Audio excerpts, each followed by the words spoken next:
இந்த சகிலா மேடம்ன்றவங்க அவங்க எவ்வளவு ஆபாச வீடியோஸ் நடிச்சிருக்காங்க, எவ்வளவு செக்ஸான ஒரு வீடியோஸ் அவங்களும் போட்டிருப்பாங்க. உங்களுக்கு இந்த வார்த்தை பேச தகுதி இருக்கா? அந்த பொண்ணோட சர்டிபிகேட் காட்டுங்க. உங்களுக்கு தைரியம் இருந்துச்சா என்ன கூப்பிட்டு முன்னாடி இன்டர்வியூ எடுங்க. இத்தனை வருஷமா நான் பாத்துருக்கேன். நீங்க எவ்வளவு செக்ஸ் வீடியோ எடுக்கிறீங்க? நீங்க சொல்றதுக்கு பேசுறதுக்கு உங்களுக்கு தகுதி இருக்கு? ஃபர்ஸ்ட் ஆஃப் ஆல் அது வந்து அவங்களுக்கு சொல்லி கொடுத்து அவ பண்ணது. எப்படி சொல்றதுன்னா, சாதனாவும் சரி, ரவுடி பேபி சூர்யாவும் சரி, அவளோட மொபைல் அவ கொண்டு வரப்ப பேட்டர்ன் கூட போடாம தான் என்கிட்ட யூஸ் பண்ண கொடுத்தா. புரியுதுங்களா? எல்லா வீடியோஸும் நான் உள்ள போய் பார்த்தேன். அந்த தகவல் எல்லாமே ஒரு பொய்யான தகவல். இந்த வாய்ஸ் நோட்டு என்கிட்ட இருக்கு.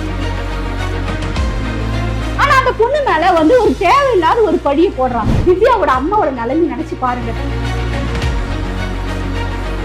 ஜெயந்தரா மேடம், உங்களை நான் கேட்கிறேன், திவ்யா கூட இவ்வளவு க்ளோஸ்ல போய் கட்டி பிடிச்சி அவங்க கழுத்தோட உங்க நாக்கு வச்சு நக்குற மாதிரி வீடியோ போடுறீங்க. அப்ப இதெல்லாம் பண்ணும்போது உங்களுக்கு அந்த நோய் வந்து உங்களுக்கு ஒட்டிக்கணும், உங்களுக்கு பயமும் இல்லை, அந்த நோய் அவளுக்கு இருக்கணும் உங்களுக்கு தெரியல.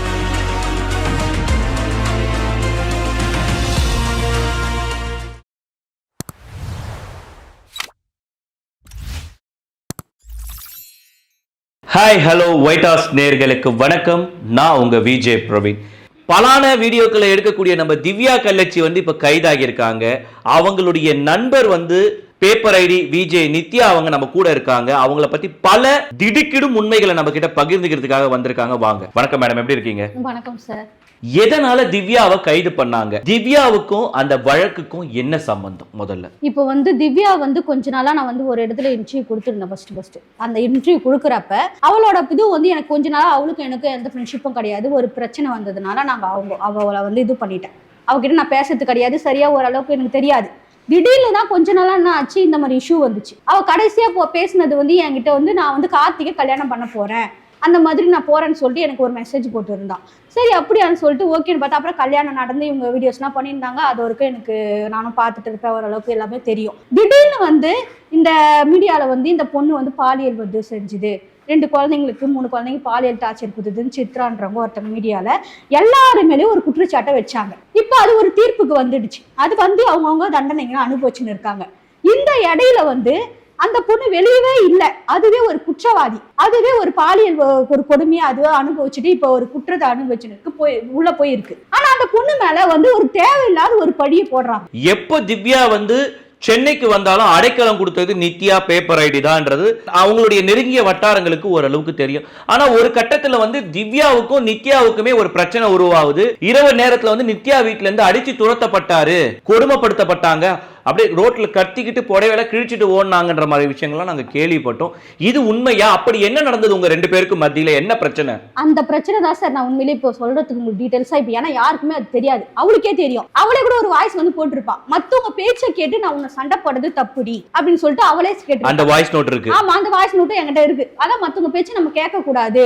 அவ ஃபர்ஸ்ட் ஸ்டார்டிங்ல இந்த சண்டை முடிஞ்சு பேசுறப்ப என்கிட்ட வர அப்பவே அதுதான் அவளோட மெயின். எதுனா எங்க கூட வந்து வீடியோஸ்லாம் பண்ணி நல்லா இருந்தா. அவளுக்கு ஒரு போன் கால் வந்துச்சு. அந்த போன் கால் வந்த உடனே இந்த இடத்துல வந்து நான் இருக்கிற இடத்துல வந்து என்ன அசிங்கப்படுத்தணும். ஃபர்ஸ்ட் ஆஃப் ஆல் அது வந்து அவங்களுக்கு சொல்லி கொடுத்து அவ பண்ணது. அவளா பண்ணியிருந்தா அது ஓகேவா இருக்கும். யாராச்சும் வீட்டுக்கு வந்தவங்களும் அடிக்க முடியுமா சொல்லுங்க? ஒரு ஃப்ரெண்டா கூட்டு வந்து இத்தனை நாள் இவ்வளவு காசு செலவு பண்ணி நீங்க அதுதான் அந்த பணம் கேட்டு குடும்பப்படுத்தினதாகவும் கொடுக்க முடியாத கட்டத்துல வந்து அடிச்சு விரட்டினதாகவும் உங்க மேல குற்றச்சாட்டுகள் அப்படின்ற மாதிரி அவங்க சொல்லிட்டு இருந்தாங்க. அந்த தகவல் எல்லாமே ஒரு பொய்யான தகவல், சரிங்களா? அவளே கூட அதை வந்து இன்னொரு அவ கண்டிப்பா வெளியே வருவா. அவ வந்தாள்னா அதுக்கான விளக்கத்தை அவ சொல்லுவா.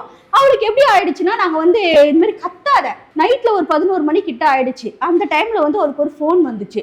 அவளுக்கு வந்து ஒரு பிரவீன் டிங்கோ ஒரு பேர் சொல்லி அந்த பையனுக்கு வந்து ஏதோ ஒரு போன் பண்ணான், பிரவீன் பின்டோ. அவன் வந்து ஏதோ ஒரு போன் பண்ணானோ, ஏதோ ஒரு மெசேஜ் பண்ணானோ. அதுல வந்து பக்கெட் மாமா கூட இந்த பொண்ணு க்ளோஸா ஒரு வீடியோ எடுத்துச்சு பாருங்க. ஆமா, அதெல்லாம் உங்க வீட்ல எடுத்த வீடியோ தான? பக்கெட் மாமாவும் அது வந்து என்னோட வீடு கிடையாது. அது வந்து கண்டென்ட்காக ஒரு அவங்க வீட்ல பக்கெட்டோட வீட்ல எடுக்கப்பட்ட வீடியோ அது. புரியுதுங்களா? அவங்க வீட்ல போயிட்டு அது எடுக்கிறப்ப நான் எங்க வீட்ல இருக்கிறப்ப அவ எந்த பிரச்சனையும் வரல. எங்க 2 பேரும் அவ எங்க போனாலும் என்ன கூப்பிட்டு போவா, நானும் போவேன் கூட. எல்லாத்தையும் அவ போனே என்கிட்ட கொடுத்துருவா. கொஞ்ச நாள் இவ வந்து பேட்டனே போடாம இருந்தான். ஃபர்ஸ்ட் ஆஃப் ஆல் எனக்கு சந்தேகம் வந்தது வந்து எங்களுக்கு சண்டை ஆரம்பிச்சது வந்து என்னோட போனை ஃபர்ஸ்ட் ஹேக் பண்ணிட்டான். ஹேக் பண்ணால்னா என்னோட நம்பர்ஸ் எல்லாமே டெலீட் ஆயிடுச்சு. அவகிட்ட தான் கொடுத்தேன், மெயில் ஐடி ஓபன் பண்ண அவகிட்ட கொடுத்தேன், எல்லாத்தையுமே டெலீட் ஆயிடுச்சு. அப்பனா அந்த போன் வந்து எப்படி இருக்கும்? அப்போ அந்த ஹேக் பண்ண மாதிரி தான் அந்த போன் இருக்கு.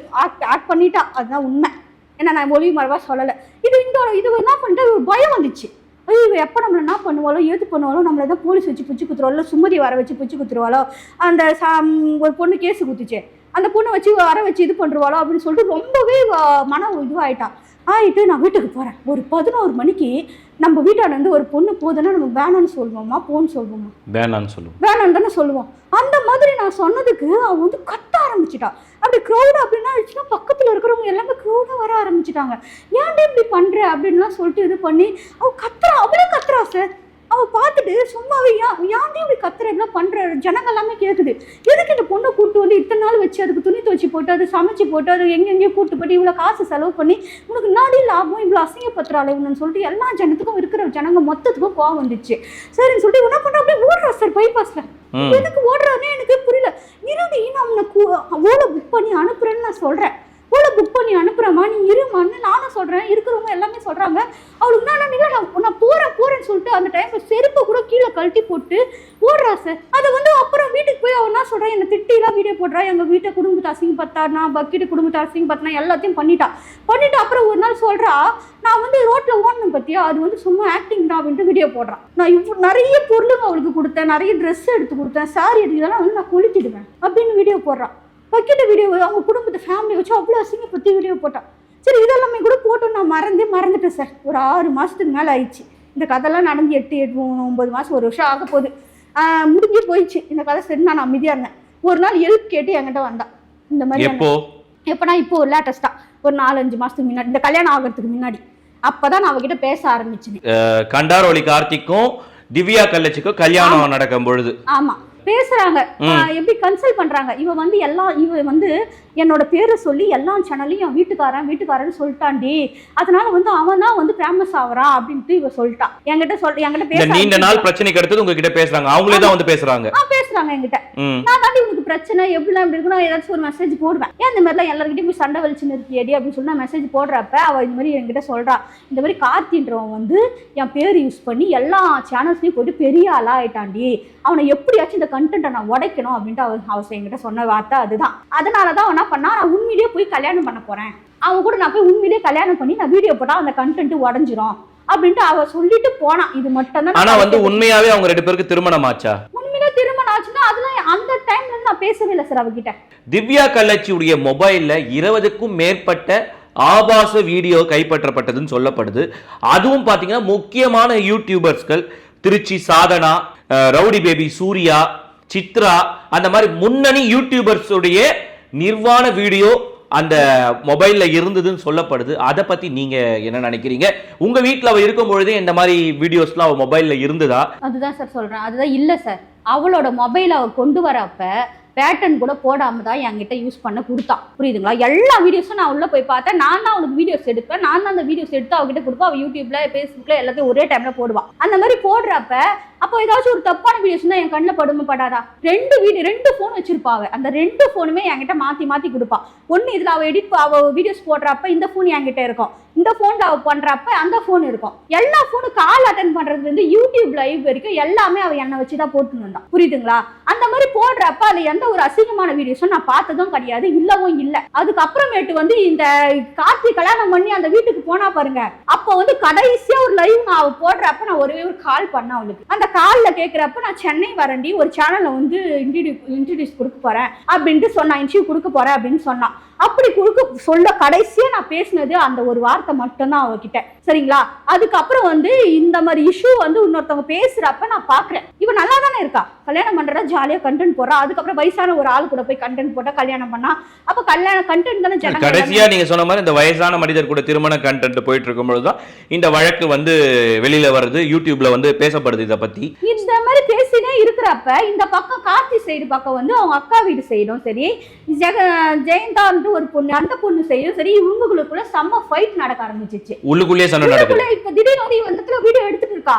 உடனே பார்த்தா வந்து அந்த ஜெயந்தான்ற அம்மாவை வந்து காணோம், இவ தப்பா ஜெயந்தான்ற வந்து தப்பா போயிட்டா, அதனால வந்து காணோம் அப்படின்னு சொல்லிட்டு இந்த பொண்ணு வீடியோ போடுது. அப்போ இங்க ஏதோ ஒரு சண்டை வெளிச்சிச்சு அப்படின்னு தான் நான் நினைச்சேன். ஆனா இவ்வளவு பெரிய இஷ்யூ ஆகும், இவ்வளவு பெரிய தப்பு இவ பண்ணாலா பண்ணலையான்னு எனக்கு தெரியாது. ஆனா சொல்றாங்க இப்ப ப்ரூவ் பண்ணிட்டாங்க. அந்த சித்ரான்றவங்க வந்து ஒரு இன்டர்வியூ கொடுத்தாங்க, பப்ளிக்ல ஃபுல்லாவே லைவ் போட்டு கொடுத்தாங்க.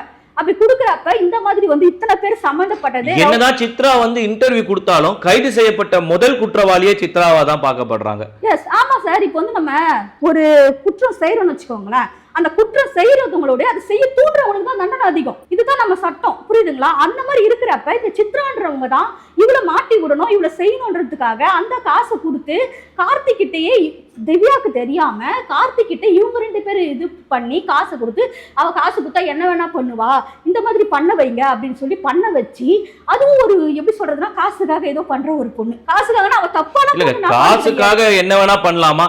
காசுக்காக ஒருத்தன் கூட போய் படுக்கலாமா? அது தப்பு சார். அது அந்த மாதிரி அவ விஷயம் பண்ணது கிடையாது. தொடர்ந்து பாத்தீங்கன்னா திவ்யா கலச்ச பத்தி இப்படி ஒரு குற்றச்சாட்டுகள் வைக்கும்போது திடீர் மாறுபட்ட கருத்தா ஒரு விஷயம். கொடூர நோயால் பாதிக்கப்பட்ட திவ்யா கள்ளச்சி, அவங்க கூட உடல் உறவு கொண்டவங்களா இன்னைக்கு பயந்துட்டு இருக்காங்க அப்படின்ற விஷயங்கள்லாம் வெளிப்படையா சொல்றாங்க.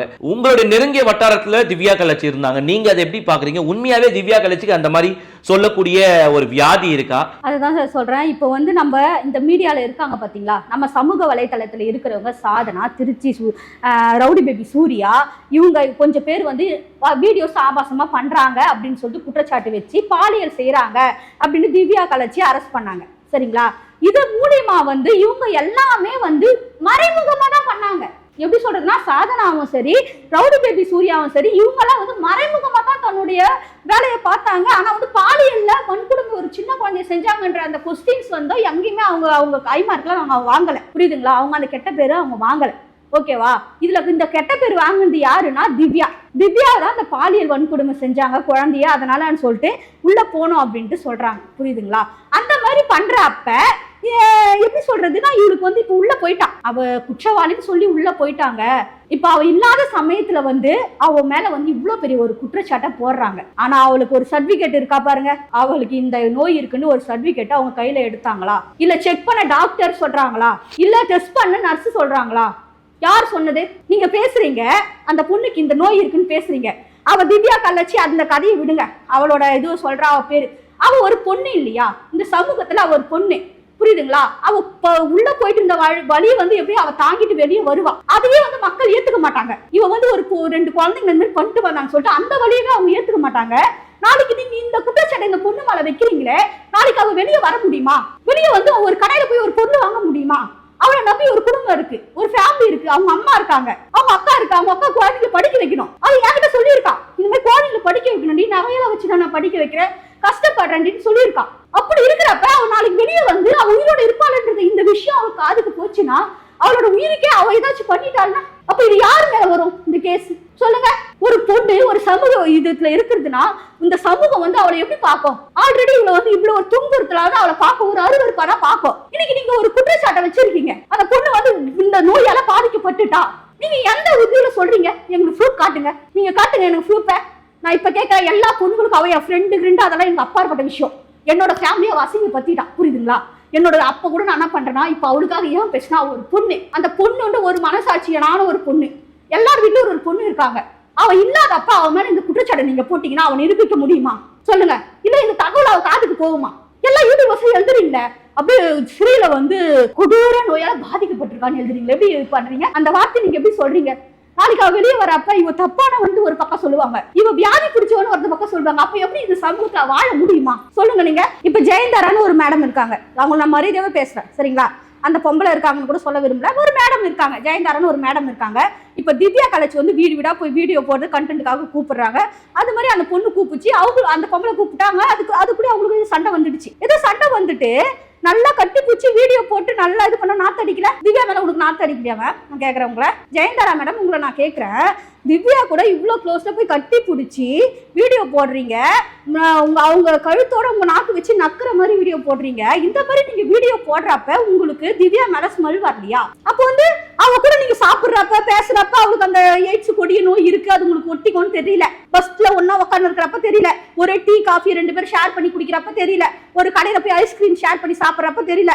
அப்ப இதெல்லாம் பண்ணும்போது உங்களுக்கு அந்த நோய் வந்து உங்களுக்கு ஒட்டிக்கணும், உங்களுக்கு பயமும் இல்லை, அந்த நோய் அவளுக்கு இருக்கணும் உங்களுக்கு தெரியல. இப்ப நீங்க சொல்லியிருக்கீங்க மேம், இப்ப நான் உங்களை கேட்கறேன் ஜெயந்தரா மேம், நீங்க இந்த வீடியோஸ் பாப்பீங்க, உங்களை நான் கேட்கறேன், அவ என் வீட்டுல வந்தா, அவ வந்து ஏதோ கொஞ்சம் நம்ம கண்டென்ட் பண்ணா செஞ்சா கொண்டா என்னையே திட்டினா, இன்னைக்கு நானே அவளுக்கு எதுக்கு சப்போர்ட் பண்றேன்னு ஒரே காரணம், ஒரு பொண்ணு, நீங்களும் ஒரு பொண்ணு, ஒரு பொண்ணு மேல ஒரு பழியை நீங்க எப்படி போடுவீங்க? உங்க கையில சர்டிபிகேட் இருந்துச்சுன்னா இன்னைக்கு உங்களை கையெடுத்து கும்பிட்டு இந்த இவ்வளவு பெரிய நோய் இருக்குன்னு சொல்லி நீங்க எங்களுக்கு காட்டிட்டீங்க, எனக்கு ரொம்ப சந்தோஷம், இது மாதிரி யாரையெல்லாம் உஷாரா இருப்பாங்க அந்த பொண்ணு கிட்ட போவாமன்னு நான் உங்களுக்கு சொல்றேன்.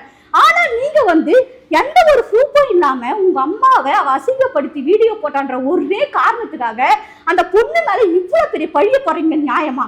சொல்லுங்க. நீங்க ஒரு பொண்ணு தானே, நாளைக்கு இதே வார்த்தையை உங்களுக்கு ஒருத்தர் சொன்னா உங்களுக்கு எப்படி வலிக்கும்? அதுவும் நீ இல்லாதப்ப சொன்னீங்கன்னா உங்களுக்கு எப்படி வலிக்கும்? அந்த பொண்ணு இப்ப வெளியே இல்ல, அவ வாதாட கூட முடியாது, எனக்கு இந்த நோய் இல்ல நான் போய் டெஸ்ட் பண்ணி நான் மீடியால காட்டணும் கூட அவளால காட்ட முடியாது. அவ எப்ப உள்ள போயிருக்கா, எப்ப வெளியே வருவான்னு நம்மளுக்கே தெரியாது, அவளுக்கும் தெரியாது. அவ அப்ப வந்து இனிமேட்டு அவ வந்து அவ எய்ட்ஸ் இல்லைன்னு அவ நிரூபிக்கிறதுக்கு, இந்த HIV இல்லைன்னு நிரூபிக்கிறதுக்கு அவ எப்போ வருவாளோ அதுக்குள்ள ஜனங்க என்ன பண்ணுவாங்க, திவ்யாக்கு ஃபுல்லா எய்ட்ஸ் இருக்குன்னு முத்திரை குத்திடுவாங்க. சார் இது கூட விடுங்க சார், வீடியோ போட்டாங்க செஞ்சாங்க சண்டை வந்துச்சு முடிஞ்சிச்சு. இத சொல்றதுக்கு தகுதியே இல்லாத ஒரு அம்மா அவங்க சொல்றாங்க மீடியால இந்த ஜெயந்தராவை கூட பக்கத்துல வச்சுன்னு சொல்றாங்க. உங்களுக்கு இந்த வார்த்தை பேச தகுதி இருக்கா? நான் கேக்குறேன். நீங்க எவ்வளவு செக்ஸ் வீடியோ எடுக்கிறீங்க, எவ்வளவு சின்ன பசங்க எவ்வளவு போஸ்டர் வருது, நான் பாத்திருக்கேன், இத்தனை வருஷமா நான் பாத்திருக்கேன், புரியுதுங்களா? நீங்க சொல்றதுக்கு பேசுறதுக்கு உங்களுக்கு தகுதி இருக்கு. நீங்க மீடியால லைவ் போட்டு சொல்றீங்க, பாதி மாதிரி மொத்தம் எல்லா நியூஸ் சேனல்ல வச்சு சொல்றீங்க. அந்த பொண்ணுக்கு என்ன இருக்கு? அந்த பொண்ணோட சர்டிபிகேட் காட்டுங்க. உங்களுக்கு தைரியம் இருந்துச்சா என்ன கூப்பிட்டு முன்னாடி இன்டர்வியூ எடுங்க பாக்கலாம். நான் கேக்குற क्वेश्चन நீங்க பதில் சொல்லுங்க. இந்த வார்த்தையை நான் உங்களுக்கு திருப்பி கேக்குறேன். உங்களுக்கு நீங்க இத்தனை பாலியல் இத்தனை நீங்க வீடியோஸ் பண்ணிருக்கீங்க, இத்தனை போஸ்ட் நான் பாத்திருக்கேன், இத்தனை வீடியோஸ் உங்க வீடியோஸ் வந்து தப்பான வீடியோஸ் நல்லா நிறைய வருது. அந்த வீடியோஸ்ல அப்ப நீங்க எப்படி எடுக்கிறீங்க? அந்த கொடிய நோய் இருக்குன்னு நீங்க சொல்றீங்க மேம், நான் சரி ஒத்துக்கிறேன். நீங்க எதை வச்சு சொல்றீங்க? நீங்க உங்களுக்கு எவ்வளவு தைரியம் இருந்துச்சுன்னா அத்தனை மீடியா எதிர நீங்க சொல்றீங்க? நான் கேக்குறேன். அதுல லைவ் போட்டு சொல்றீங்க. அந்த பொண்ணுக்கு நீங்க பேர் சொன்னீங்களே, அந்த பொண்ணுக்கு இந்த மாதிரி கொடிய நோய் இருக்கு அப்படின்னு சொல்றீங்களே, எப்படி சொல்றீங்க? சர்டிபிகேட் காட்டுங்க. இல்ல அவர் டெஸ்ட் பண்ண டாக்டர் கிட்ட போய் நீங்க கன்சல்ட் பண்ணீங்களா? இல்ல ஆடியோ எதனா இருக்கா எனக்கு காட்டுங்க. அவ ஒரு பொண்ணு, அவ தப்பானவளாவே இருந்தாலும் அவ ஒரு பொண்ணு. அந்த பொண்ணு நாளைக்கு வெளியே வரப்ப, ஜெயில இருந்து வெளியே வரப்ப ஒரு குற்றவாளியாவும் ஒரு நோயாளியாவும் வந்தா இந்த சமூகத்துல எப்படி வாழ முடியும்? எனக்கு சொல்லுங்க. எனக்கு நீங்க ஆன்சர் பண்ணியே ஆகணும் மேம், எனக்கு இதுக்கு நீங்க ஆன்சர் பண்ணியே ஆகணும், சரிங்களா? இதனால என்ன நடந்தாலும் எனக்கு பரவாயில்ல, நீங்க இதுக்கு வீடியோஸ் போட்டே ஆகணும், சரிங்களா? இந்த சகிலா மேடம்ன்றவங்க அவங்க எவ்வளவு ஆபாச வீடியோஸ் நடிச்சிருக்காங்க, எவ்வளவு செக்ஸான ஒரு வீடியோஸ் அவங்களும் போட்டிருப்பாங்க. நான் பார்த்தது கிடையாது. நான் ரோட்ல போறப்பவே போஸ்டர் பார்க்கவே நம்ம கண்ணு கூசும். அந்த அளவுக்கு நீங்க நடிச்சவங்க, உங்களுக்கு பேச முதல்ல இந்த வார்த்தை தகுதி இருக்கா? ஒரு பொண்ணு தப்பு செய்யுதுன்னா கேளுங்க, சட்டம் போடுங்க, திட்டுங்க. ஆனா ஒரு பொண்ணு மேல யாரோ ஒரு பொண்ணு சொல்றான்ட்டு அந்த பழியை தூக்கி அந்த பொண்ணு மேல போறீங்க. உங்களுக்கு அறிவு இருக்காது? இவ்வளவு அளவுக்கு ஆளா இருக்கீங்க மீடியால, உங்களுக்கு சென்ஸ் இருக்காது, மேனஸ் இருக்காது. நான் கேட்கிறேன் உங்களை, சகிலா மேடம், நீங்க இந்த வீடியோ நீங்க பாத்தீங்கன்னா, நீங்க உங்களுக்கு தில் இருந்தா தைரியம் இருந்தா என்ன கூப்பிட்டு நீங்க இன்டர்வியூ எடுங்க பார்க்கலாம். இப்ப திவ்யா கள்ளச்சி கூட வேற யாரெல்லாம் இந்த மாதிரி இந்த வழக்குக்கு தொடர்புல இருக்காங்க, இவங்க கூட ரீல்ஸ் பண்ண சக யூடியூபர்ஸ் உடைய நிலைமைகள் என்ன? இப்போ இதனால வந்து பலர் பாதிக்கப்பட்டிருக்காங்கன்னு சொல்லப்படுறாங்க. இதெல்லாம் உண்மையா? இப்போ நீங்க கேட்டீங்க பாத்தீங்களா, இந்த क्वेश्चन நீங்க கேட்கலாம், நானே சொல்லியிருப்பேன். இப்போ அந்த பொண்ணு ஜெயில இருந்து வெளியே வருது. சப்போஸ் வெளியே வரப்ப ஒரு ஆட்டோலயே ஏறுது, அந்த ஆட்டோக்காரன் அந்த பொண்ணை ஏத்துவானா? நான் கேட்கிறேன். படிச்சவங்களுக்கு தெரியும், வந்து கட்டி பிடிக்கிறதுனாலயோ கீழே கூட இருக்கிறதுனாலயோ பரவாது, அதோட பிளட் கலக்கிறப்பதான் நம்மளுக்கு அது வந்து நம்மளுக்கு உண்டாகும்னு சொல்லிட்டு தெரியும். இதை படிக்காதவன் என்ன பண்ணுமா?